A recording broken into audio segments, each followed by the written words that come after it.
un enjeu important, la ville numérique face aux défis du changement climatique, c'est un enjeu qui émerge de plus en plus dans nos discussions, dans les retours que vous nous faites. Et on s'est dit qu'il était maintenant important qu'on puisse ouvrir ce nouveau chapitre de travail commun. L'idée de cette conférence plénière va être de poser des éléments de débat de fond, de premiers éléments de réflexion pour ouvrir le travail qui va nous occuper, je pense, pendant plusieurs mois, peut-être probablement plusieurs années.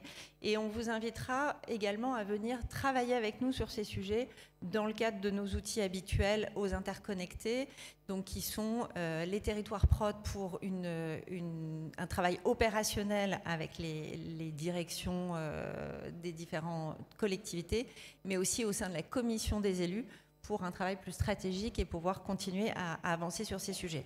Donc, j'ai le plaisir maintenant de lancer cette table ronde et je demande à nos intervenants qui nous font le plaisir de participer de me rejoindre, s'il vous plaît, en tribune. Donc, j'invite Bruno Charles, vice-président de la métropole de Lyon.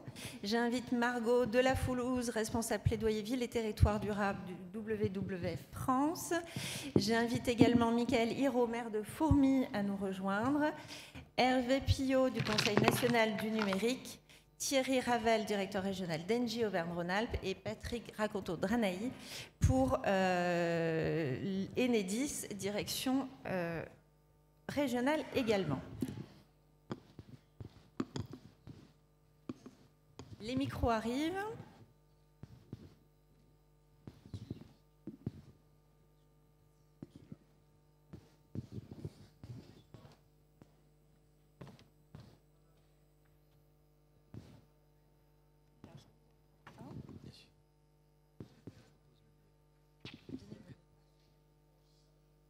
Alors, le micro bleu est pour moi. Très bien. Merci vraiment d'être avec nous. On est sur un sujet effectivement émergent, hein, c'est ce que je disais. Beaucoup de personnes en parlent avec des contenus ou des chiffres qui ne sont pas toujours les mêmes, par contre, et des points de vue qui parfois semblent extrêmement contradictoires. Alors, je ne sais pas si on n'arrivera à pas faire de points de vue contradictoires à certains moments, mais en tout cas, l'idée, ce serait de pouvoir commencer par donner quelques éléments. Donc, Margot Delafoulouse, vous êtes responsable plaidoyer ville et territoire durable de WWF France. Et peut-être quelques mots pour redire quelles sont les missions du WWF France sur nos sujets avant d'aller sur ces questions du défi pour les villes. Alors peut-être déjà, qui êtes-vous sur ces sujets? Comment travaillez-vous sur ces sujets? Merci. Bonjour à toutes et à tous. Donc je travaille pour le WWF France au sein d'une équipe qui travaille sur le plaidoyer, en particulier sur les territoires. Vous le savez probablement, le WWF France a une fonction d'alerte. Et donc, en ce qui concerne les faits contradictoires, nous, on aime bien se baser sur la science pour alerter, avec évidemment, in fine, un objectif de transformer le système pour protéger nos écosystèmes. Vous nous connaissez probablement beaucoup mieux pour les pandas, les bêtes à poil, la vie sauvage. Effectivement, c'est notre cœur de métier. Sauf que pour protéger tous ces écosystèmes, forêts, océans, eau douce, la vie sauvage, il faut s'attaquer aujourd'hui aux facteurs du changement. Et ces facteurs, on les connaît. Dérèglement climatique, émissions de gaz à effet de serre, donc système alimentaire, etc. Et pour tout ça, les acteurs nationaux, évidemment, les entreprises, mais aussi les collectivités locales et les territoires ont un rôle essentiel à jouer. Et c'est la raison d'être du coup, des activités que je pilote au sein du WWF France, à la fois d'informer, d'alerter et d'accompagner vers les solutions au niveau local pour faire face à cette crise. Merci. Alors, vous avez préparé quelques éléments chiffrés pour donner des éléments de contenu. Donc, quels sont les grands enjeux climat et les défis à venir pour les villes que vous avez identifiés dans le cadre de vos travaux? Je ne sais pas si je vous laisse peut-être...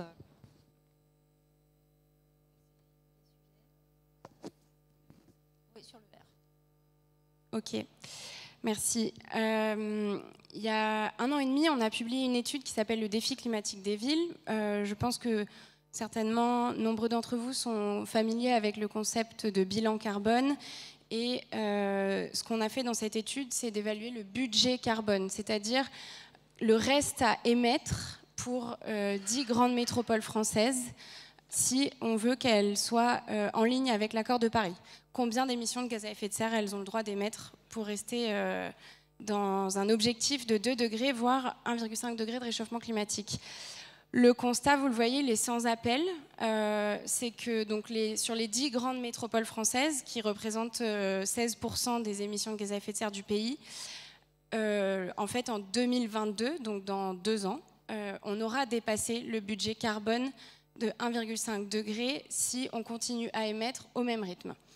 Et on a jusqu'en 2036, mais c'est quand même quasiment demain. En tout cas, il faut se bouger pour prendre les bonnes décisions, pour rester dans 2 degrés. Je pense que vous aurez suivi cette année les rapports du GIEC qui nous montrent que chaque demi-degré compte de manière dramatique en termes de conséquences. Donc en fait, ce que ça nous dit, c'est qu'il faut doubler, voire tripler les efforts qui sont aujourd'hui annoncés par les grandes villes et les métropoles si on veut respecter l'accord de Paris et éviter les effets dramatiques dont nous parlent les scientifiques. Alors pourquoi c'est intéressant pour les territoires ? En fait, c'est aussi votre défi, le défi des élus locaux et des services des collectivités territoriales. Pourquoi ? Parce que 50% des émissions de gaz à effet de serre nationales sont liées aux décisions qui sont prises par les décisionnaires locaux. Et quand je dis 50%, cela inclut évidemment le patrimoine des collectivités, mais bien au-delà, les émissions dont les collectivités sont responsables par les politiques du logement, du transport, de l'aménagement, etc. Donc en fait, cette responsabilité, elle est énorme. Elle invite les collectivités à une exemplarité et aussi à jouer un rôle d'animateur sur leur territoire, puisqu'il faut aller chercher les 50% qui restent avec tous les acteurs du territoire. Chacun a sa juste responsabilité. Un dernier point, si j'ai encore un petit peu de temps. On parle ici de climat. Je pense que vous aurez aussi peut-être vu cette année que le lien entre climat et biodiversité est désormais criant pour tout le monde, même si ça fait un petit moment qu'on le sait. On ne peut plus parler que de crise climatique, mais vraiment de crise écologique avec le déclin de la biodiversité. Et là encore, les territoires ont une responsabilité, puisque en ce qui concerne la préservation de la nature, l'artificialisation des sols, les modes de consommation qu'on met en œuvre via la commande publique sont autant de choses sur lesquelles les territoires ont à la fois une responsabilité et donc un rôle à jouer. Très bien. Peut-être pour commencer à réagir sur ces premiers constats, comment vous voyez la possibilité d'agir des territoires vous avez notamment proposé des recommandations dans le cadre des élections qui arrivent. Est-ce que là, vous avez des pistes à proposer qu'on peut du coup discuter tous ensemble aujourd'hui ? Oui, bien sûr. Donc, on a publié un autre rapport récemment qui s'appelle des territoires vivants. Je ne sais pas si Voilà, merci. Et en fait, il y a énormément de moyens pour les collectivités d'agir. Et ces moyens, on les a classés notamment dans 4 leviers. La stratégie territoriale, la réglementation, la commande publique et le soutien financier et technique. Et en fait, quels que soient les enjeux dont on parle, qu'on parle d'artificialisation des sols, qu'on parle de mode de consommation, donc d'alimentation et d'agriculture, qu'on parle de mobilité ou d'énergie, sur chacun de ces sujets, les collectivités ont des leviers et peuvent réellement agir.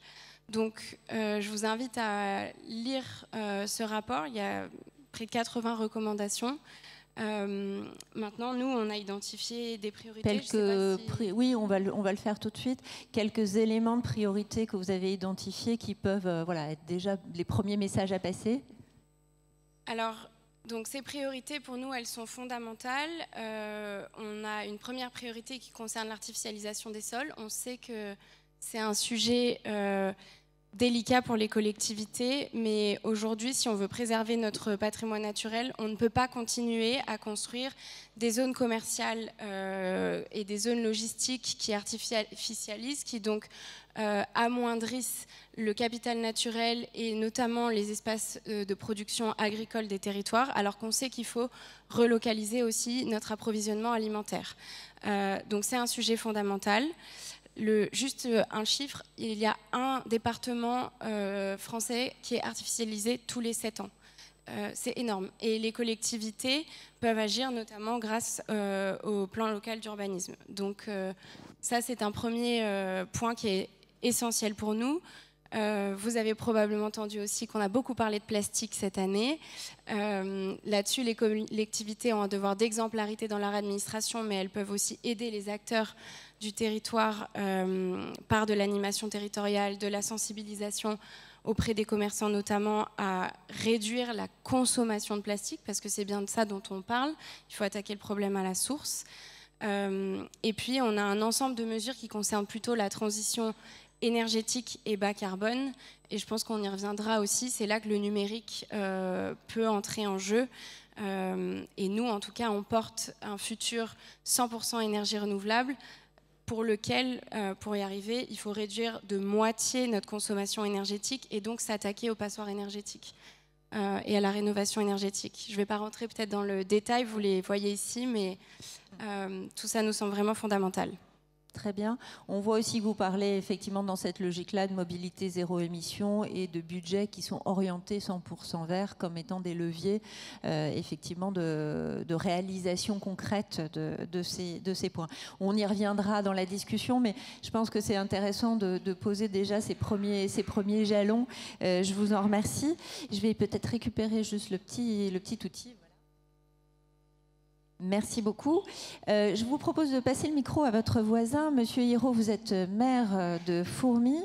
Et Fourmies, donc, c'est une ville de 13 000 habitants des Hauts-de-France qui est devenue, depuis 2016, laboratoire de la 3e révolution industrielle dans un contexte économique, social, local pas simple, hein. Donc c'est aussi un défi pour vous global que cette décision de vous engager sur le sujet. Peut-être quelques mots sur le projet et puis nous dire ensuite comment vous voyez ce défi du côté de vos villes et comment les citoyens vous attendent sur ces sujets. Alors peut-être rappeler le projet d'abord. Bonjour à tous. Donc Michael Hirault, maire de Fourmies, une ville de 13 000 habitants donc en Hauts-de-France, une ville touchée à 30% par le chômage, 39% de précarité énergétique, 33% de la population non mobile et une ville enclavée. Donc c'est vrai que j'ai travaillé le défi, surtout c'est sur la 3e révolution industrielle hein, qui est prônée par Jeremy Rifkin, l'économiste américain. On travaille sur la gouvernance partagée, l'énergie, la mobilité, le numérique et les nouveaux modèles économiques. C'est vrai que je partage tout à fait le constat et les défis, les enjeux, parce que je pense que l'enjeu principal, c'est d'être capable d'analyser de façon objective les limites écologiques et sanitaires de tous nos projets. On développe la production photovoltaïque, mais on sait pertinemment qu'il y a encore un pourcentage de panneaux qui n'est pas recyclable actuellement, on le sait très bien. On développe le numérique au travers des impressions 3D, que ce soit polymère ou métal, mais on sait aussi qu'on ne connaît pas l'impact sanitaire des émanations. On le voit à la ville de Fourmies, on l'a développé et on fait un travail avec un organisme santé au travail pour voir les impacts justement et trouver une réglementation. On développe le numérique, on sait très bien que le stockage de données est énergivore et donne de la chaleur, c'est un autre problème. On construit des bâtiments intelligents, mais est-ce qu'on pense à leur démontage dans 50 ans? Est-ce qu'on pense à utiliser des matériaux recyclables et des matériaux démontables? C'est ça en fait. Je pense que notre grand défi, c'est d'avoir une vision pragmatique des projets et d'être capable d'avoir la force politique de peser notamment les impacts économiques et financiers, mais aussi les impacts sur l'environnement naturel. Très bien. Et est-ce que vous avez une attente de la population? Est-ce que c'est des sujets qui émergent de plus en plus alors même que vous êtes déjà engagé? Enfin, voilà, est-ce que vous voyez une évolution de cette prise de conscience aussi des citoyens sur ces sujets? Tout à fait, et là je le vois puisque c'est campagne électorale oblige, je fais des réunions de co-construction de projets, justement, où j'invite la population à parler, et on voit que l'écologie, la planète, est devenue un thème très important. Merci pour ce premier point. On va revenir aussi sur certains des projets. Peut-être, Bruno Charles, un point de vue également de réaction sur ces priorités. Vous êtes donc vice-président en charge du développement durable, la biodiversité, de la trame verte et la politique agricole à la métropole de Lyon. Donc une dimension bien différente de celle de Fourmi, mais des préoccupations communes.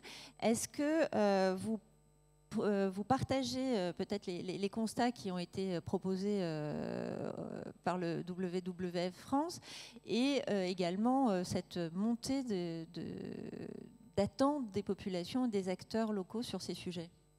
Déjà oui, sur les constats, je trouve même que ma voisine a été trop soft. Si on prend les constats locaux, je suis aussi donc dans le développement durable, il y a la stratégie énergie-climat, donc le plan climat. Aujourd'hui, ce que nous vivons, les canicules que nous avons vécues, nous sommes à 1 degré de plus que l'ère pré-industrielle. Voilà où nous en sommes. Donc toutes les canicules qu'on a eues, c'est 1 degré de plus. Aujourd'hui, 1,5 degré, c'est une fumisterie. On ne les tiendra pas. Et on ne tiendra pas les 2 degrés non plus. C'est très peu probable. J'y crois pas. Donc il faut se préparer à 3-4 degrés de plus minimum. Alors ça veut dire quoi? Déjà, on n'a pas les ordres de grandeur en tête. Parce que 3-4 degrés, on se dit, s'il fait 3-4 degrés de plus, en fait, on s'en fout un peu. Plus 5, c'est ce qui risque de nous arriver si on continue, ce sera même, d'après le GIEC, plus 8. On ne sait pas ce que c'est réellement. Moins 5 à Lyon, on sait ce que c'est. Moins 5 degrés, c'était l'ère glaciaire ou la mer de glace qui était à Chamonix. Vous avez vu, Macron est allé voir la mer de glace qu'ils font, etc.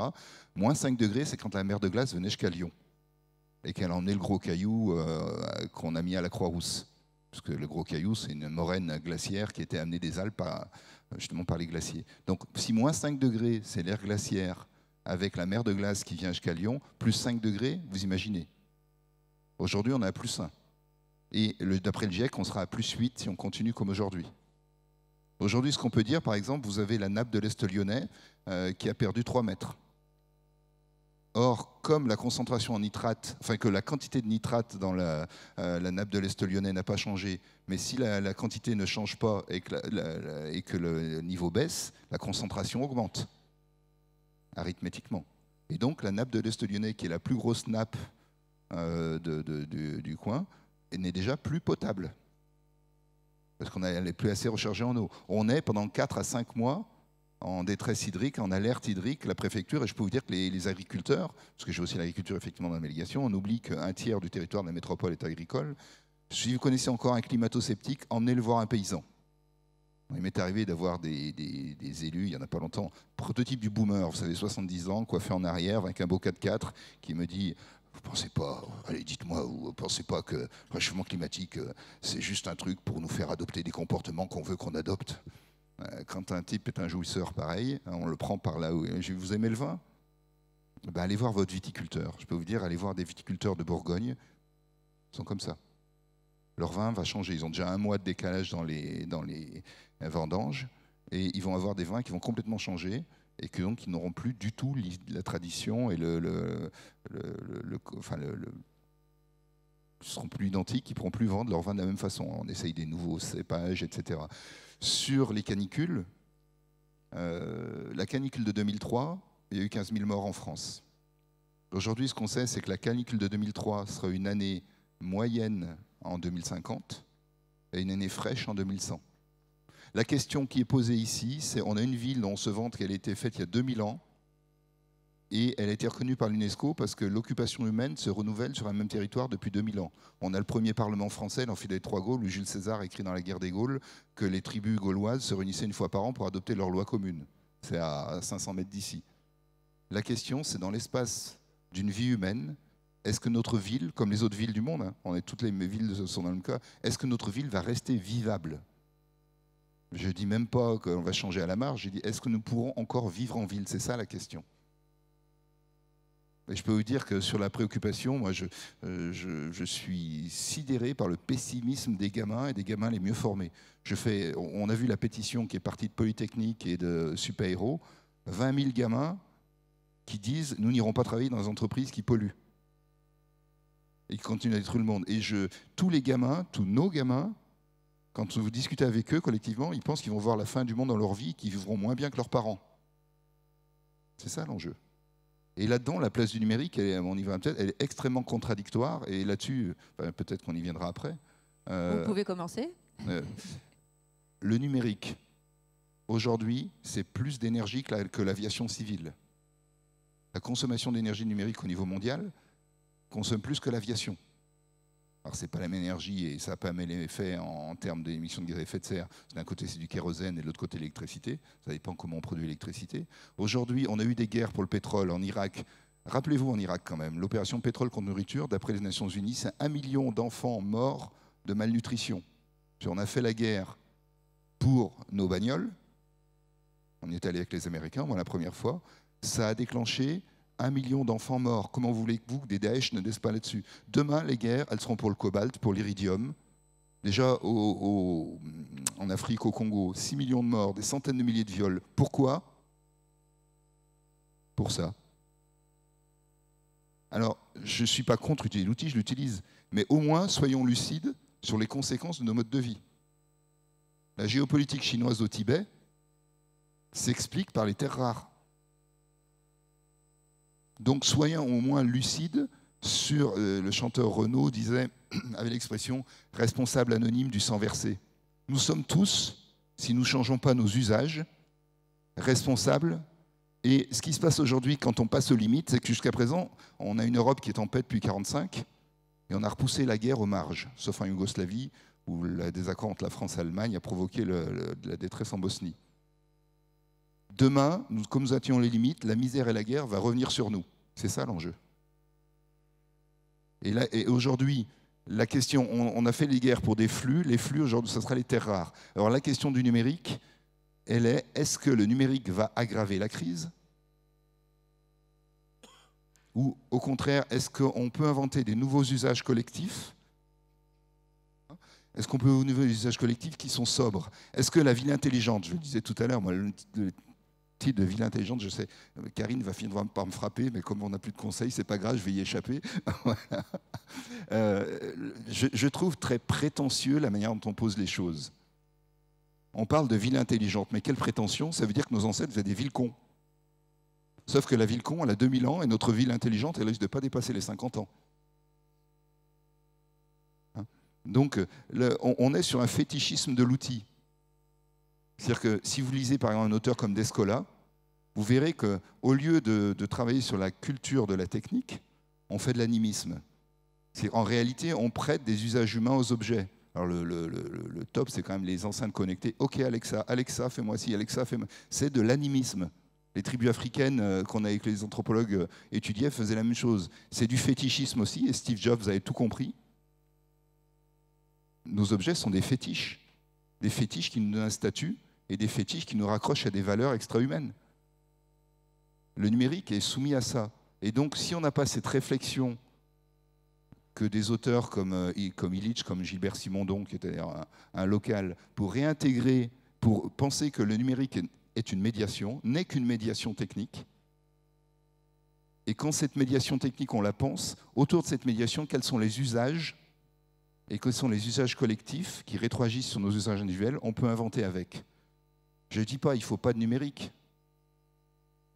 Je dis, si on se projette un peu, quels sont les usages qui nous rendent plus libres et quels sont les usages qui nous rendent plus dépendants du système. Ça, c'est le prototype.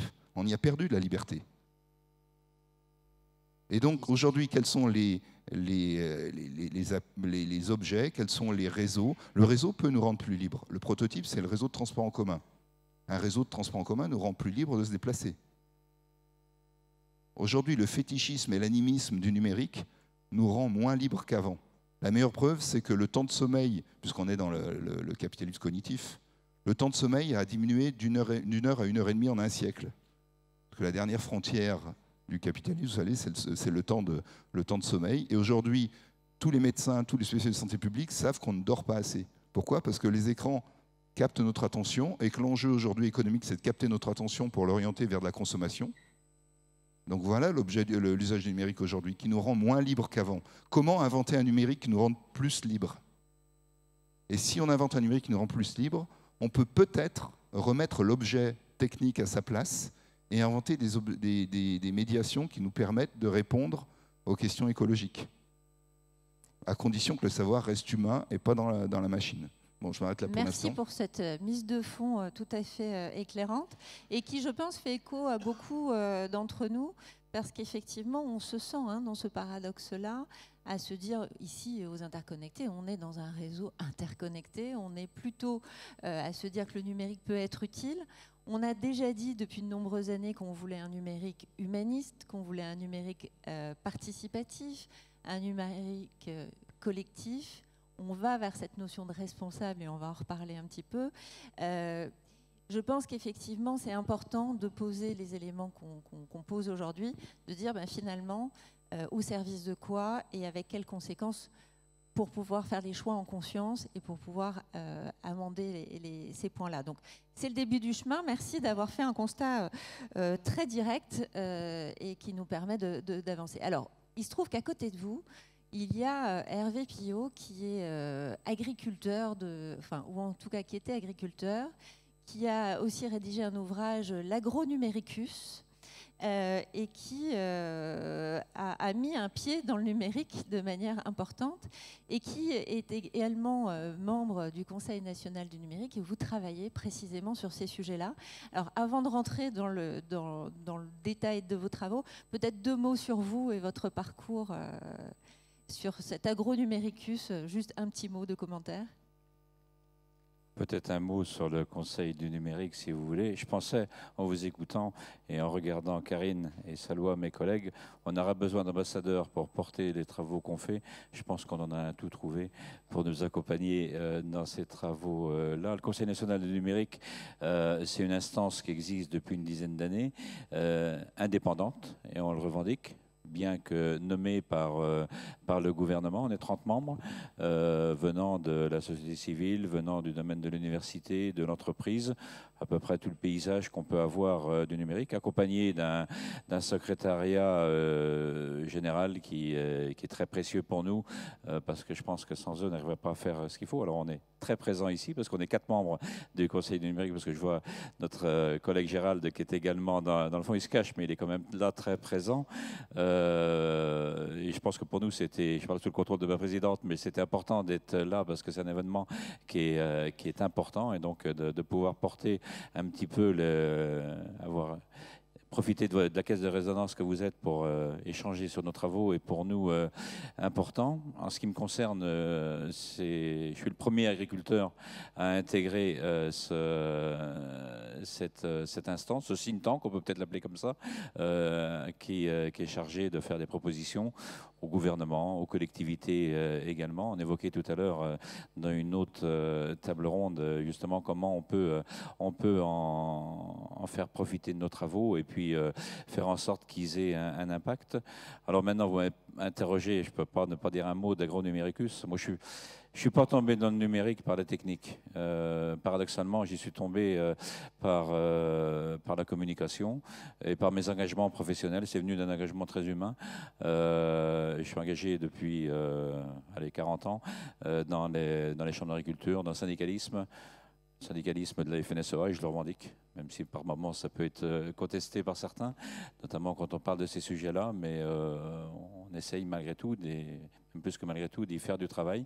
Et j'ai été emmené, au fil du temps, je ne vais pas vous faire toute l'histoire parce qu'on y passerait les journées, à m'intéresser plus globalement au numérique et puis à ce qu'on me demande il y a 5 ans maintenant, d'écrire quelque chose sur le panorama numérique de l'agriculture en France et un peu plus largement, tant au niveau de la technique, de la communication, puis peut-être de démystifier un certain nombre de choses, parce que j'entendais ce que vous disiez tout à l'heure, je pense qu'on peut faire un copier-coller sur l'utilisation numérique qui peut être faite par l'agriculture. On peut en faire la meilleure et la pire des choses. Et je suis absolument convaincu que dans la transition dans laquelle on doit s'inscrire, on peut en faire un formidable outil.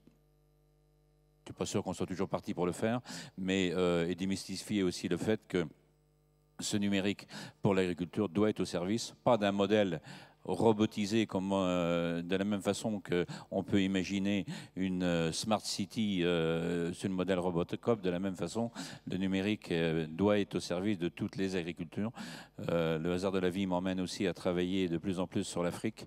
Le développement de l'agriculture africaine et notamment de l'agriculture familiale et paysanne en Afrique peut avoir besoin demain du numérique. Imaginez qu'un paysan au fond de la brousse qui ne connaît pas le prix du mil, qui ne connaît pas le prix du manioc qu'il va avoir à vendre, qui est à la solde de tous les acheteurs de toutes sortes, qui va venir, qui lui donnera le prix qu'il veut. Le simple fait d'avoir un téléphone, même pas un smartphone, mais un téléphone sur lequel il va pouvoir s'inscrire, il n'a même pas besoin forcément de savoir lire ce qui est le réel cours auquel il peut vendre, c'est un pas considérable.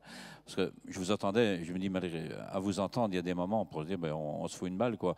Il y a un mot, vous avez dit, pour moi, qui est essentiel, qui fait que je ne crois pas qu'on ira si loin que vous avez pu tracer le paysage, c'est la prise de conscience par la génération qui nous bouscule. Ils nous appellent, nous, les boomers. Ils nous foutent des coups de pied dans le cul, puis ils ont bien raison. Parce qu'on aurait quand même été la génération du gaspillage, pas que par le numérique, quoi. Nos parents, moi, mes parents paysans m'ont appris à économiser, à finir le bout de pain sur la table parce qu'il ne fallait pas qu'il y ait de reste. On sera quand même ceux qui auront inventer le gaspillage alimentaire quelque part, on n'a pas de quoi en être fier, quoi. Et je pense que tout ça peut nous aider. C'est là-dessus qu'on va s'appuyer, mais on y reviendra tout à l'heure. Merci d'avoir fait cette petite incursion, d'avoir répondu à ma curiosité. On va poursuivre les éléments de constat. Vous avez établi un certain nombre de chiffres qu'on a ici. Donc, oula. Non, là, on a un vrai problème, là. Ça, c'est le numérique qui invente des nouvelles langues. On se plaignait du monopole de l'anglais. Là, on en crée. J'étais mes lunettes qui n'allaient pas, mais... Qui a fait un PowerPoint en je ne sais pas quelle langue, mais c'est complètement incompréhensible. Donc, je suis désolée, là, pour le coup, sur les supports, on va essayer d'avoir un retour sous peu. Peut-être qu'on peut, vous pouvez nous donner quelques chiffres sans... De tête, je peux. Mais il y a déjà des chiffres que vous avez donnés. On va essayer dans l'étude qu'on fait, parce qu'effectivement, on y viendra après, on a lancé un travail sur la transition, comment faire converger la transition environnementale et la transition numérique. Et c'est vrai que, alors, je ne veux pas du tout contester les chiffres que vous avez évoqués et l'impact. Il y a quelqu'un qui est de cette région qui a écrit un livre que je trouve très bien, La guerre des terres rares, qui est Guillaume Bitron, c'est absolument éloquent tout ce qui est donné et ne peut que nous faire réfléchir. 80 tonnes de matière bougée, remuée pour fabriquer un smartphone, 70 kilos de matière utilisée pour fabriquer un outil de 80 grammes. Vous savez combien il y a de smartphones en France ? 250 millions. On en a chacun à peu près 4 dans des tiroirs. Alors, avant-hier, hier matin, on a auditionné les responsables environnement d'Orange. On peut quand même émettre quelques espoirs. Moi, je vis d'espoir, parce que sans ça, je pense que ça pourrait mal finir si on ne vivait pas d'espoir. Le recyclage de ces outils-là est encore pas tout mais il n'est plus tout à fait anecdotique. On arrive à 15% de remontée des outils. C'est encore trop peu.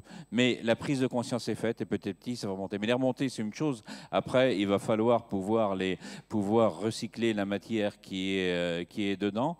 Il y a des choses qui pourront être du domaine du symbole, mais pas que. Par exemple, pour Paris 2024, il y a le projet de fondre les médailles d'or avec de l'or récupéré dans les smartphones ou ordinateurs qui ne servent plus. Ben, si ça peut faire prendre conscience aux gens qu'il faut remonter quelque chose pour avoir d'autres usages, ma foi, tout n'est pas perdu. Ce n'est pas qu'une anecdote pour moi. La consommation énergétique d'un téléphone, quand on l'achète, quand on l'a pour la première fois dans la main, il y a déjà 80% de sa consommation énergétique qui est faite. Alors, ce n'est pas pour ça que dans les 20% qui restent, il ne faut pas qu'on fasse attention, bien sûr. Mais imaginez déjà le fait, quand vous achetez un téléphone, que vous auriez pu garder plus longtemps, parce que vous l'avez acheté. Enfin, moi, je suis un fada d'Apple parce que je regrette, mais c'est beau ce qu'ils font. Steve Jobs, il a tout compris, effectivement, mais c'est joli. Je suis obligé de le dire, c'est la réalité. Celui que j'ai maintenant, il a 2 ans et demi. Je pense que je vais essayer de le garder plus longtemps. J'en ai un autre qui ne me sert à rien, je le garde quand même, mais c'est pas forcément bien. Mais je n'ai pas encore passé le cap. Mais il faut tous qu'on passe ce cap-là. Donc, c'est des chiffres qu'il faut qu'on prenne conscience. Les jeunes prennent de plus en plus conscience de ça. C'est pour ça qu'on ne peut pas projeter. C'est là que je ne vais pas contester, je ne me permettrai pas, mais avoir une vue un peu divergence de ce que vous avez, parce qu'on projette dans l'avenir toute chose égale par ailleurs. Et je pense, et heureusement, que ça ne sera pas toute chose égale par ailleurs, et que cette prise de conscience, on peut imaginer qu'apportera ses fruits. Donc un constat qu'on partage là d'une consommation à la fabrication des objets numériques, d'un poids très fort aussi à l'usage, hein, puisqu'on a des consommations électriques importantes, on a les métaux, dans la phase de fabrication, on va remettre dans l'ordre, vous avez les métaux rares, vous avez toutes les conséquences que vous avez évoquées, Bruno Charles, liées à ces fabrications-là. Vous avez la consommation énergétique qui produit l'objet numérique, et le téléphone en est effectivement un très bon exemple. On a après toutes les consommations d'usage qui viennent se rajouter. Donc ça, je dirais que c'est le côté poids dans la balance, où le numérique est plutôt un poids supplémentaire et un défi supplémentaire pour ces enjeux climatiques qu'on évoque aujourd'hui.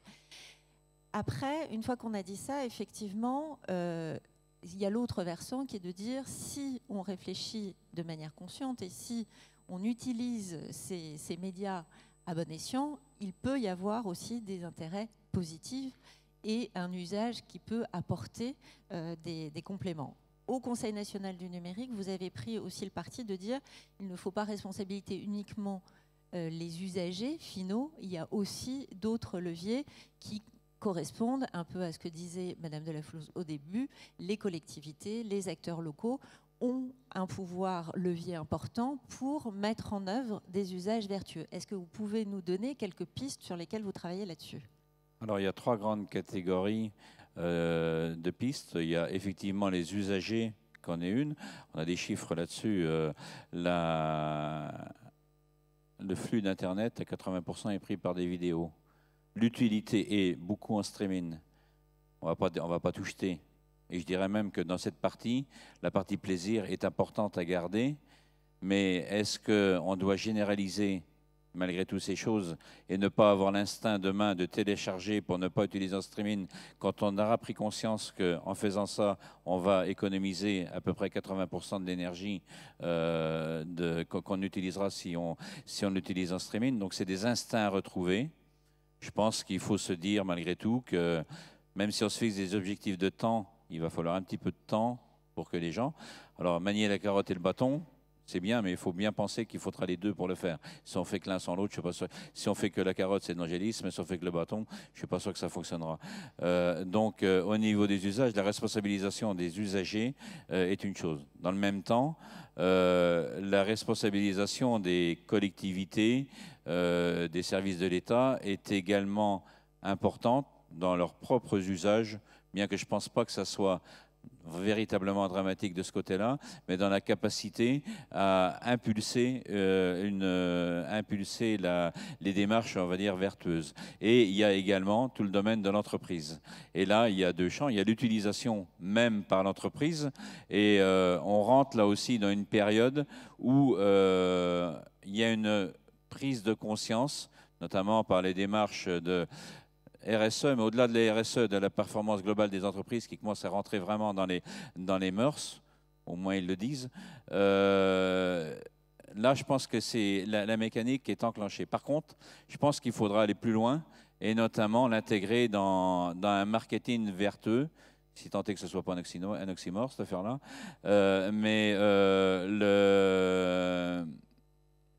Je pense que demain, une entreprise qui n'ira pas là-dedans aura du mal à vendre. Et ça, on veut essayer de leur en faire prendre conscience ou continuer à leur faire prendre conscience. Vous avez dit tout à l'heure que des jeunes qui sont actuellement à l'école, je suis intervenu l'an dernier ici au Collège des Hautes Études et l'Institut Michel Serres, et je partage totalement ce que vous dites. Il n'y a pas qu'à Lyon, heureusement, que c'est comme ça, qu'ils refuseront demain d'aller dans des entreprises qui n'auront pas ces démarches vertueuses. Donc on va essayer aussi d'emmener toute cette démarche. Je dirais que il y a le côté matériel très technique, mais ce n'est pas le plus important. Le plus important, c'est dans le comportement des gens, plus que dans la technique. Il y aura une autre démarche aussi qu'on va faire, qui est inciter au Tech for Green, c'est-à-dire d'utiliser le numérique pour avoir des pratiques servant à l'environnement. Mais il n'y a pas l'un d'un côté et l'autre de l'autre. Je vais vous donner un exemple. L'intelligence artificielle peut être très utile pour une agriculture plus vertueuse demain, peut être très utile par rapport au climat et à la biodiversité. Mais travaillons aussi à voir tout l'usage qu'on peut faire des données qu'on a par les capteurs existants, plutôt que de mettre un énième capteur qui nous donnera 1000 données, dans lesquelles on va en prendre 10 pour l'usage qu'on veut faire. Et là, il y a... Alors après, quand on commence à tirer le fil de ces plots-là, comme de beaucoup, on rentre dans quelque chose, on ne sait pas où on va. Ça engendre une réflexion à avoir sur un statut approprié de la donnée qui permettent de le faire. Actuellement, on a des données publiques, c'est quelque chose qui est connu, qui est à peu près cadré, même s'il y a encore des choses à faire. Il y a des données privées, que celles-là, c'est incontestable pour chacun de nous, notamment avec la RGPD, que celles-là, elles nous appartiennent à chacun. C'est une partie de nos données de santé, je ne les mettrai même pas toutes dedans, une partie de nos données bancaires.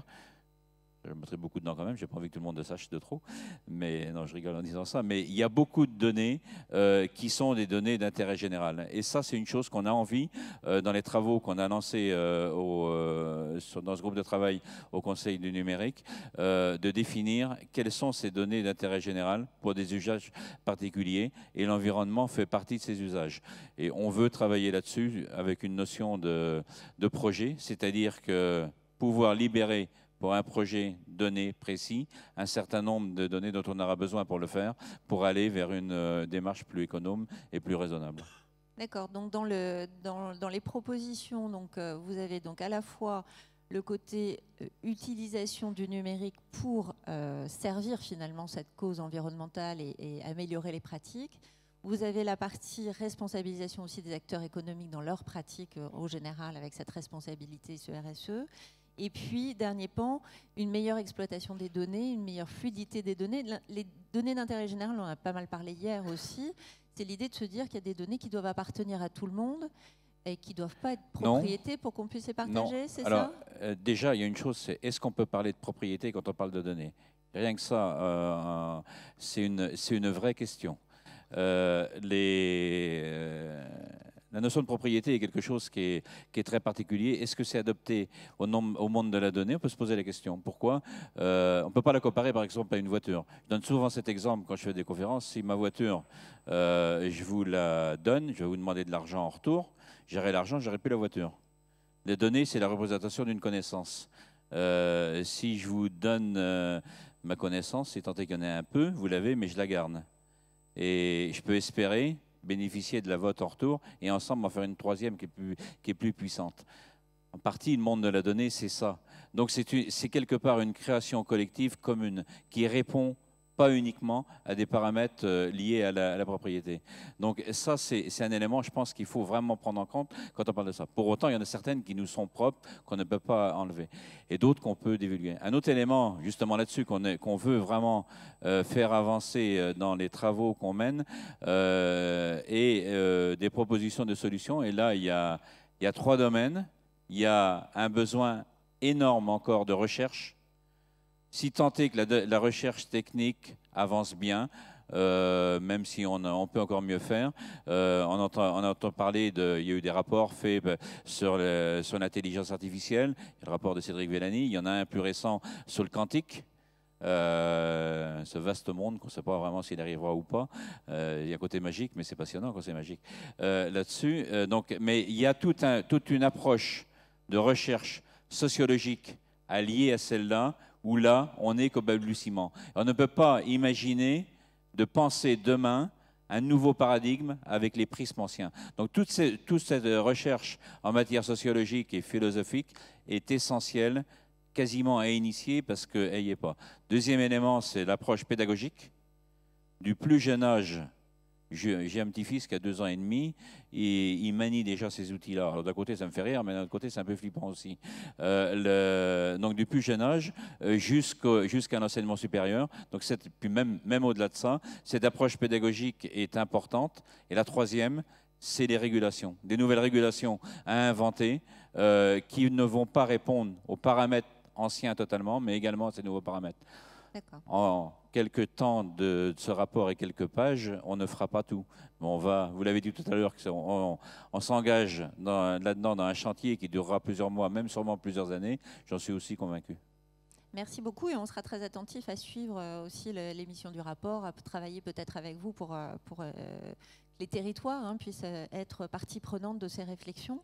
On note les besoins en matière de connaissances et de recherche pour aller plus loin sur les points. Néanmoins, aujourd'hui, on va peut-être zoomer quand même sur quelques éléments de réalisation qu'on réussit à faire sur les territoires pour aussi inspirer d'ores et déjà ceux qui, à l'issue de cette première partie de table ronde, se disent « Oh là là, on va peut-être tout arrêter parce que là, si on fait un truc, ça va être peut-être pire que de ne rien faire. » Je crois que ce n'est pas l'état d'esprit non plus. Et il y a un certain nombre de réalisations qui peuvent être inspirantes et qui fonctionnent. Alors, je vous propose de revenir un petit peu sur le terrain. On va commencer par la ville de Fourmies avec des réalisations, puis on va aussi illustrer à travers les travaux qui sont faits sur l'énergie, parce que c'est un point très important avec Enedis et aussi Engie sur la Smart City au sens large, pour illustrer plus largement ce qui peut être fait. On fera un mot de conclusion après. Donc, à Fourmies, qu'est-ce que vous avez pu mettre en œuvre au service de ces défis? Oui, c'est vrai, ville durable, ville intelligente. Alors, ville intelligente, on pense toujours à la technologie, mais pour moi, l'intelligence n'est pas que la technologie, c'est aussi les habitants. Comme je l'ai déjà dit, en fait, nous faisons en sorte que tous les habitants, au maximum, viennent contribuer à tous les projets, qu'ils soient innovants ou pas innovants, toujours par atelier de co-construction. Ensuite, la durabilité, dans une ville, comme je le disais tout à l'heure, avec 39% de précarité énergétique, 23 millions d'euros dépensés chaque année dans l'énergie, dont 50% portés par les habitants, la durabilité, c'est de permettre aux habitants de pouvoir consommer de l'énergie à moindre coût. Et pour cela, nous avons comme ambition d'être autonomes en énergie renouvelable à l'horizon 2050. Pour cela, il faut baisser de 60% de consommation énergétique. Donc là, nous allons réfléchir à un plan Marshall de réhabilitation thermique de l'habitat privé expérimental avec la Caisse des dépôts et consignations. Parallèlement, nous développons la production d'énergie renouvelable. Nous avons d'ailleurs répondu à un appel à projet Interreg Solarize. On se fait financer 60% d'installation de panneaux photovoltaïques. Les 40% restants, on passe par du financement participatif, de façon à ce que cet investissement soit profitable aux habitants de Fourmies et non pas aux banques internationales.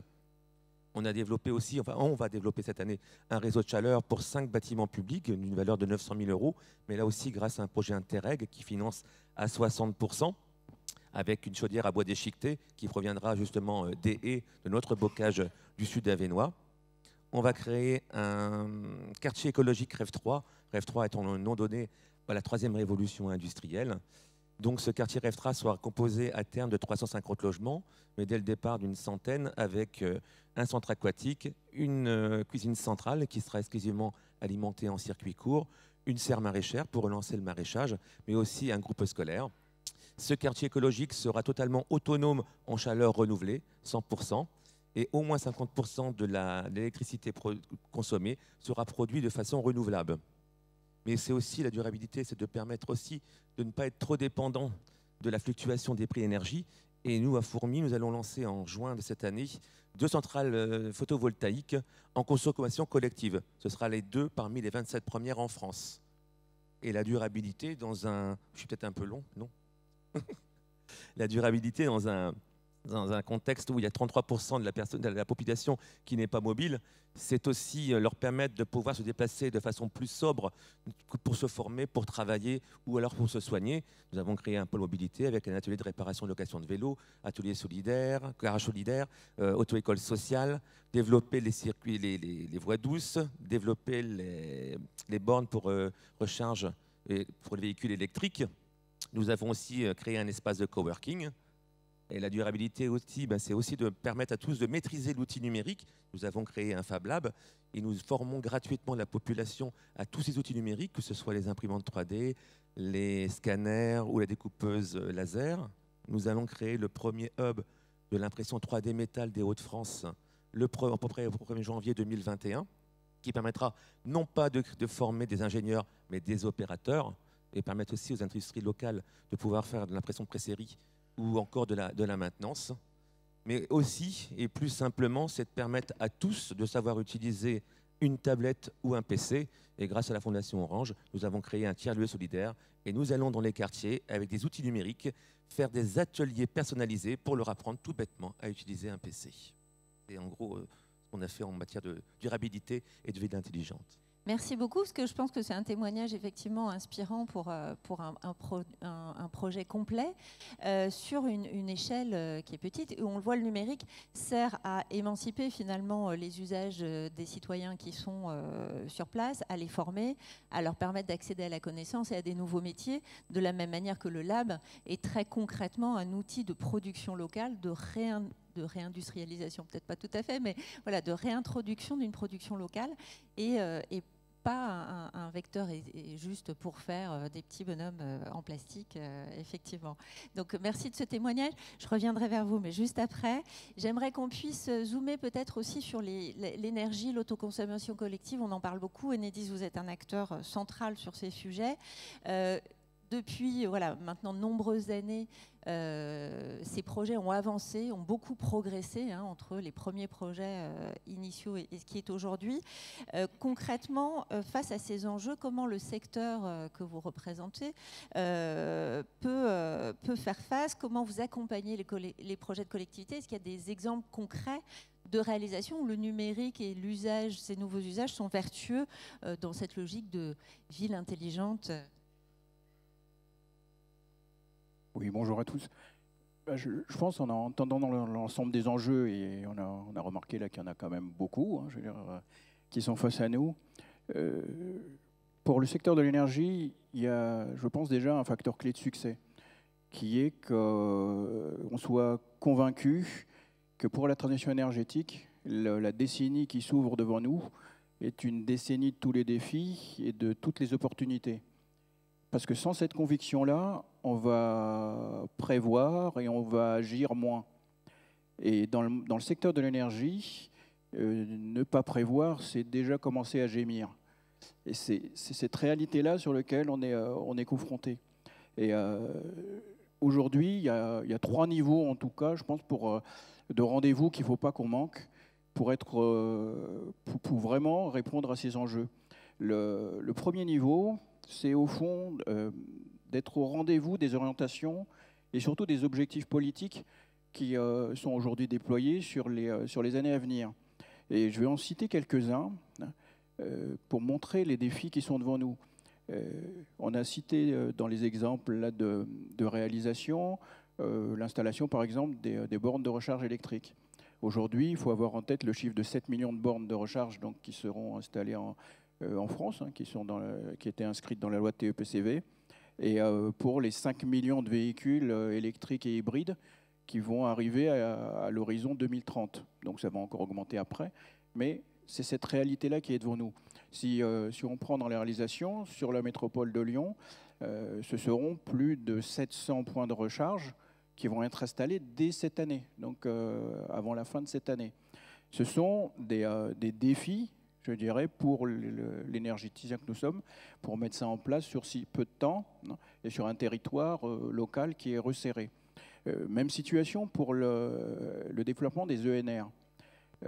Aujourd'hui, le chiffre qui est dans la PPE, c'est 33% de part ENR, donc dans le mix énergétique.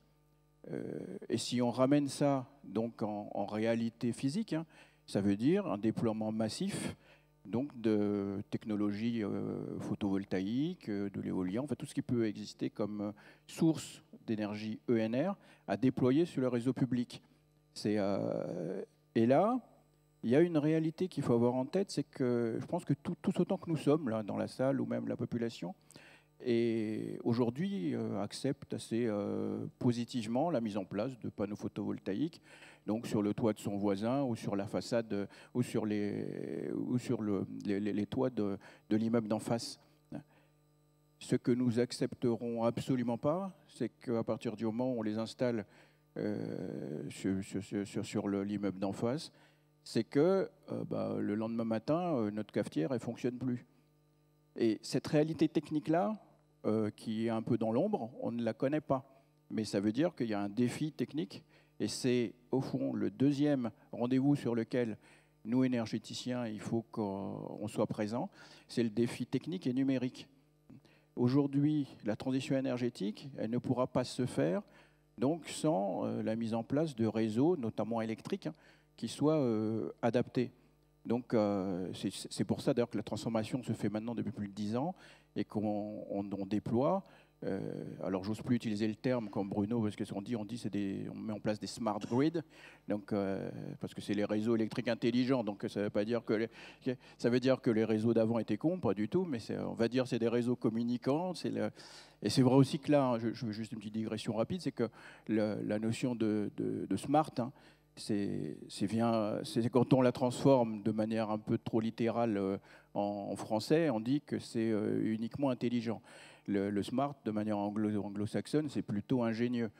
Donc, ce n'est pas juste intelligent. C'est dans ce sens-là, en fait, qu'aujourd'hui, sinon, on dit aussi smart citizen. Donc, je pense qu'on n'était pas plus cons avant. Donc, je pense qu'on peut tous devenir des smart citizens. Donc, le troisième, il y a sur cette partie-là, hein, une réalisation qui est forte, c'est que sur la métropole de Lyon, il y a un objectif aujourd'hui qui est de doubler la part d'énergie renouvelable, donc d'ici 2030. Et là, il y a une réalisation qui a été le PCAET, hein, que Bruno connaît bien, donc, et le schéma directeur des énergies, qui a été construit collectivement. Et ça, c'est aussi un vrai facteur clé de succès, c'est que sur les territoires, en fait, ça soit bien sûr, là par exemple c'est la métropole, les communes, tout l'écosystème qui vont bâtir ce schéma pour qu'il puisse être une réalité et qu'on puisse le mettre en œuvre. Parce que c'est très clair, nous en tout cas énergéticiens et édition premier, on ne pense pas qu'on aura raison tout seul, quoi. Donc il faut le construire ensemble. Et le troisième rendez-vous, il faut absolument qu'on soit tous présents et nous énergéticiens, on y contribuera.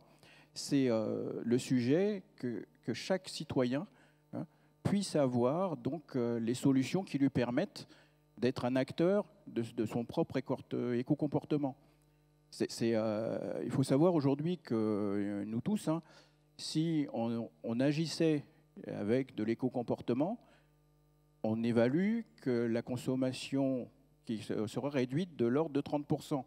C'est colossal, je veux dire, ce qui est possible de faire dans ce domaine-là.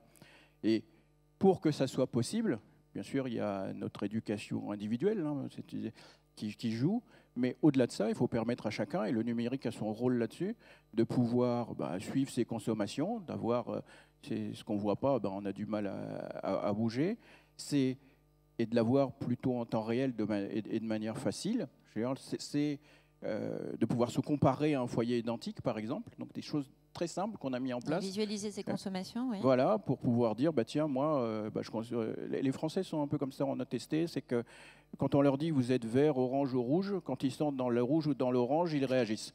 C'est-à-dire ils n'aiment pas. Donc, et je pense que là, on parlait d'autoconsommation collective, là aussi, il faut mettre en œuvre, et vous avez, je dirais, aujourd'hui un déploiement massif de l'autoconsommation collective sur l'ensemble des territoires. Sur Lyon, on a des réalisations exemplaires. Et un dernier point dont on n'a pas parlé ici, je pense que il va falloir aussi permettre au niveau local à chaque citoyen de savoir quand consommer l'énergie locale qui est produite à partir des ENR. Chose qui n'est pas aujourd'hui si facile à faire et que nous sommes en train d'expérimenter donc sur les territoires. Et moi, je finirai juste en étant optimiste. Hein. Je pense que on voit bien, ne serait-ce même qu'à travers ce forum des interconnectés, le fait que tout le monde est lancé sur ce sujet-là, qu'il y a bien une volonté commune d'y aller. Donc, in fine, quand il y a une volonté, il y a toujours un chemin. Hein. Donc, je serais un peu plus optimiste que Bruno là-dessus. Hein. On ne va pas baisser les bras tout de suite. Hein. On a quand même l'intention de continuer à travailler pour trouver des solutions intelligentes sur le sujet, qu'elles soient numériques ou pas. Mais nous, on est plutôt avec une tendance, s'il y a du numérique utile, c'est pas mal. Alors, peut-être même question pour vous. Vous êtes donc Thierry Réval, directeur régional d'Engie Auvergne-Rhône-Alpes. Le groupe Engie est aussi en première ligne sur ces sujets, évidemment. Comment vous faites face à ce défi et comment vous transformez peut-être aussi la manière dont vous abordez les choses? Merci beaucoup de nous donner l'occasion de d'échanger avec vous aujourd'hui. Je voudrais d'abord peut-être partager 3 convictions et apporter 2 solutions dans lesquelles on va parler du numérique. Ma première des convictions, et je rejoins Bruno et Margot dans ce domaine, c'est qu'il faut absolument accélérer. Bruno, tu l'as dit, on est très très loin de la trajectoire des 2 degrés. Ça ne va pas assez vite, il y a une véritable problématique. Mais à la problématique du changement climatique, j'ai envie d'additionner à la problématique de la pollution de l'air. En 2019, pour la première fois, la pollution de l'air a tué plus que l'alcool en France. Il y a eu 48 000 morts liés à la pollution de l'air. Fait un petit ratio par rapport à Lyon, il y a eu 1000 morts sur la métropole de Lyon liés à la qualité de l'air. Il n'y a eu que 3300 tués en France pour les accidents routiers. Ça replace un petit peu le débat sur la problématique de la qualité de l'air. Et vous savez que dans la région, nous sommes en infraction sur 5 zones, la vallée de l'Arve, Grenoble, Lyon, Saint-Étienne, Clermont, vis-à-vis de l'Union européenne, sur la problématique de la pollution de l'air. Il faut aller plus vite. Probablement, il faut changer la manière de faire. La solution, elle n'est sûrement pas de faire un peu plus que ce que l'on fait déjà aujourd'hui. Je n'ai pas détaillé, mais on sent bien que l'opposition entre la fin du mois et la fin du monde pose problème et que la solution est complexe. Et la troisième conviction, c'est que personne n'a les clés seul et que chacun a un bout de la solution. Il n'y a pas une entité, fût-elle collectivité, industrielle, association, qui peut permettre d'y arriver. C'est une problématique globale et collective. J'ai 2 exemples à partager avec vous. Pour les plus chanceux d'entre vous, vous irez au ski dans pas longtemps, juste à côté. Vous allez pouvoir regarder le Mont Blanc. Et lorsque vous plongerez les yeux en bas du Mont Blanc, vous allez apercevoir la vallée de l'Arve. Eh bien, regardez les chiffres grâce au numérique sur la pollution de l'air. C'est plus pollué certains jours que sur le périph' à Paris. L'origine de la pollution, on la connaît. Un tiers, c'est la mobilité carbonée. Un tiers, c'est les industriels. Un tiers, c'est le bâti. On connaît la solution. On connaît l'origine de la solution. On connaît l'origine de la pollution et on connaît aussi les solutions. Il y a des solutions, c'est l'électrique. L'électrique, on peut y mettre de l'hydrogène pour avoir des prolongations, des prolongateurs de batterie, mais qu'est-ce que c'est compliqué? On est face à des problématiques de poulet d'œuf. Comment être capable d'avoir, comment acheter un véhicule électrique ou à hydrogène si on n'a pas de station et de borne de recharge électrique hydrogène juste à côté? Donc il faut absolument gérer ces problèmes de manière plus complexe et être capable de gérer ensemble et la mise à disposition des véhicules et la mise à disposition des stations. Et on a besoin du numérique dans ce domaine. Deuxième exemple, il y a peut-être des représentants, en tout cas ils étaient hier soir, de Angers-Loire Métropole. C'est l'apport que peut apporter le numérique sur une autre manière de vivre dans sa ville. Je vais quand même prononcer le nom de Smart City, parce que nous, on n'a pas peur de le prononcer. Au fond, c'est quoi? Au fond, c'est décider d'investir dans tous les secteurs des fluides. L'électricité, le gaz, les réseaux de chaleur, l'eau, les déchets, pour avoir des capteurs. Ces capteurs vont générer des données. Ces données, on va les travailler et on va permettre de faire des économies dans chacun de ces secteurs, dans chacun de ces compartiments. Un exemple précis qui va parler à tout le monde, l'éclairage public. Avec le dispositif que nous allons mettre en place sur Angers-Loire Métropole, on va économiser 60% de la consommation énergétique sur l'éclairage public. À quoi ça sert d'éclairer quand il n'y a personne? Avec un simple capteur, lorsque quelqu'un ou un véhicule arrive, on éclaire. C'est aussi simple que ça. Et ça, c'est une manière positive de voir arriver le numérique. Donc, je pense un petit peu comme Michel Serres le faisait si bien, il faut accueillir le progrès avec un peu d'éthique. Et ben on l'accueille avec beaucoup d'éthique et on pense que le numérique peut apporter beaucoup. Je ne détaille pas plus le sujet d'Angers parce que juste à côté, il y a une superbe table digitale qui vous permet d'observer exactement ce qui est possible de faire. Mais comprenez que ça intéresse et ça embrasse l'ensemble des solutions. J'ai parlé de la qualité de l'air. C'est prédictif, c'est quelque chose de précieux. Donc je regarde ça avec un certain optimisme. Merci de ce témoignage. Donc, on retient effectivement le numérique comme un outil aussi d'identification et de pilotage dans ces différents enjeux, et puis d'acculturation aussi des personnes, de diffusion de l'information probablement. Ce que je note aussi, c'est que c'est un engagement collectif. Là, on est vraiment sur un défi qu'il va falloir prendre tous ensemble, collectivités, industriels, citoyens. Je retiens aussi la manière de faire de Fourmi, où on implique systématiquement les citoyens quand on fait quelque chose. Je pense que ça peut être aussi une belle pratique à garder. Un petit mot de conclusion sur ce qui nous attend. Peut-être, évidemment, Bruno Charles qui a très envie de nous donner un ressenti. Et puis, peut-être, je laisserai la parole à Madame de la Foulouse pour conclure. Merci. C'est moins un ressenti qu'une réflexion. Je pense que le numérique, c'est comme tout objet technique. Ce qui est intéressant à comprendre, c'est comment l'objet technique modifie le système. Aujourd'hui, et c'est ce que vous disiez, on raisonne comme toute chose égale par ailleurs. Je vais vous donner 3 exemples concrets sur le système urbain avec une très belle innovation qui n'a rien changé, une appli qui me paraît totalement sous-utilisée, pourtant qui est assez bien faite, et une chose qui, à mon avis, peut nous améliorer la situation et qui n'est pas mise en œuvre. La première appli qui est géniale, c'était le GPS prédictif à Lyon, qui est dans Onlymove, je crois. C'est-à-dire la capacité de prévoir la circulation, et dans notre idée, au début, et j'y ai cru, c'était de dire que quand on veut aller quelque part, on prend le GPS prédictif et on se rend compte qu'aux heures de pointe, c'est plus rapide d'y aller à pied ou en vélo qu'en voiture, parce que c'est bouchonné. En réalité, le résultat, ça a été de nous montrer que 90% du temps, ça va plus vite en voiture, et ça n'a absolument pas changé les comportements. C'est une très belle innovation technique, et qui était une société qui a transposé des recherches sur le corps humain aux recherches sur le système urbain, et c'est génial. Résultat, négligeable. Je prends une autre appli qui, à mon avis, est utilisée. L'Institut français du pétrole a créé un petit appli qui s'appelle GECO, que chacun peut télécharger, mettre son portable, et l'appli analyse votre conduite et vous explique à quel moment vous pourriez conduire différemment pour avoir une éco-conduite et économiser jusqu'à 20-25% du carburant. On a un concours entre sociétés, ça marche bien. Et moi, je voulais lancer, je n'ai pas réussi à le lancer dans ce mandat parce que nos transformations institutionnelles n'ont pas permis, un concours entre collectivités pour que tous les habitants s'emparent de ce truc pour essayer de diminuer leur consommation de circulation. Ça, dans les 2 cas, on optimise le système, mais on ne le change pas.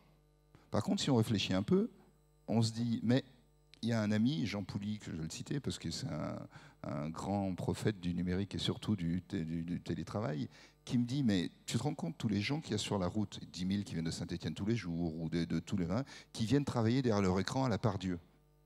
Travailler devant son écran à la Part-Dieu, c'est déjà télétravailler. Alors on ferait mieux de télétravailler près de chez soi. Donc de chez soi, j'y crois pas, moi j'y arrive pas, donc dans les centres de coworking. Et si on économise 3/4 d'heure à 1 heure de trajet matin, 3/4 d'heure à 1 heure de trajet le soir, on améliore aussi la vie des gens. Et si on ne prend pas sa voiture, on consomme moins d'énergie à condition que le numérique soit sobre. Ça, c'est une autre question. Mais pour ça, il faut sortir de la société industrielle et de la logique industrielle où, pour travailler, il faut que tout le monde soit au même endroit en même temps. On a quand même toute une proportion de la société qui est tertiarisée, et donc on pourrait très bien réorganiser les entreprises et les façons de travailler de manière à permettre aux gens, pas forcément tous les jours, mais par exemple 3 jours sur 5, de travailler à 10 minutes de chez eux et de poser leurs enfants en vélo ou à pied. Et là, l'outil change le système. Et là, au lieu de mettre 4, je vais être polémique, mais au lieu de mettre 4 milliards d'euros dans un périphérique, on diminue le nombre de voitures qu'il y a sur la route. Et donc là, le numérique peut avoir un effet positif à condition que nous-mêmes, on se réorganise et qu'on ne soit pas dans une société de contrôle. Si je ne vois pas ce que vous faites, en fait, je vous vois devant l'écran, mais je ne sais pas ce que vous faites derrière l'écran, on fait beaucoup de présentéisme. Si on réorganise nos manières de travailler de manière à ce que le numérique nous permet de travailler à distance, à de nouvelles complémentarités. Là, le numérique peut être positif écologiquement. D'accord ? Donc on est vraiment dans la question, est-ce qu'on optimise le système ? On va très vite trouver les limites, même s'il faut quand même l'optimiser. Ou est-ce que l'outil technique nous permet de réorganiser le système urbain et donc la manière dont on vit et on travaille. C'est ça. Et puis je vais vous faire deux remarques finales. J'en ai oublié une, donc c'est encore plus vite. Toute la question, c'est est-ce qu'on est maître de l'outil ou est-ce que l'outil est notre maître ? Alors, combien d'entre vous ici ont éteint votre portable pendant la table ronde et combien l'ont utilisé? Si vous êtes capable de l'éteindre pour écouter la table ronde, vous êtes maître de l'outil. Si vous n'êtes pas capable de l'éteindre et que vous le consultez, c'est que l'outil vous a déjà haché le cerveau. Combien d'entre vous l'ont éteint? Je vous laisse, moi je sais, je ne suis pas meilleur que vous, mais il faut quand même avoir cette réflexion. Merci beaucoup de cette contribution qui est effectivement tout à fait importante. Le mot de la conclusion sera pour vous. Et encore une fois, ce n'est qu'une première mise de départ. On se redonnera rendez-vous sur ces sujets tout au long des mois qui viennent. Donc, je vous laisse peut-être nous faire vos recommandations ou peut-être un sentiment à l'issue de cette première discussion. Oui, en vous écoutant tous, je pense qu'il y a deux mots qui sont clés, c'est sobriété et usage. Sobriété, pourquoi? Parce que en fait, le numérique, déjà on doit avoir un usage sobre du numérique, et vous l'avez très bien dit. Vous parliez des usages des flux. Il y a 20% des flux qui pèsent très fort sur la facture carbone du numérique, c'est les vidéos pornographiques. Donc, et puis les autres 20%, c'est vidéos de chatons. Donc voilà, tout cela est très utile. Donc sobriété numérique, et je parle d'usage parce que en fait, le numérique doit servir à rendre la société plus sobre. Par exemple, vous parliez tous d'applications. Effectivement, si on utilise le numérique pour donner de la visibilité aux gens, aux collectivités, aux entreprises sur l'intensité carbone, par exemple, de leur consommation électrique à un instant T, et qu'on leur donne cette information grâce au numérique, grâce à ce qu'on peut faire avec les capteurs sur le réseau. À ce moment-là, on leur dit, vous saurez que si vous éteignez vos appareils à telle heure, vous faites une sorte d'effacement de consommation et d'effacement de carbone. Là, le numérique, il est essentiel et il est utile pour contribuer à cette sobriété énergétique et donc à cette sobriété carbone. Et c'est parce qu'il fait le lien entre le réseau, quelque chose qui est totalement immatériel pour nous. Je pense que très peu de gens dans la salle savent combien de kilowattheures ils consomment chez eux chaque jour. Mais par contre, le numérique, il a le pouvoir de vous donner cette information en temps réel et de vous dire éteignez vos appareils à cette heure-ci parce que là, vous consommez fort. Et en plus, votre consommation, elle est polluante parce qu'en ce moment, on utilise des centrales à charbon pour produire l'électricité qu'il faut. Donc, tout ça pour dire, le numérique peut faire le lien entre les usages et la sobriété qui sont nécessaires si on veut vraiment faire cette transition énergétique et atteindre le 100% renouvelable aussi dont je parlais tout à l'heure, qu'on n'atteindra pas si on ne réduit pas par deux notre consommation énergétique. Merci beaucoup pour ce mot de conclusion. Je pense qu'on peut vous applaudir, vous remercier de cette contribution.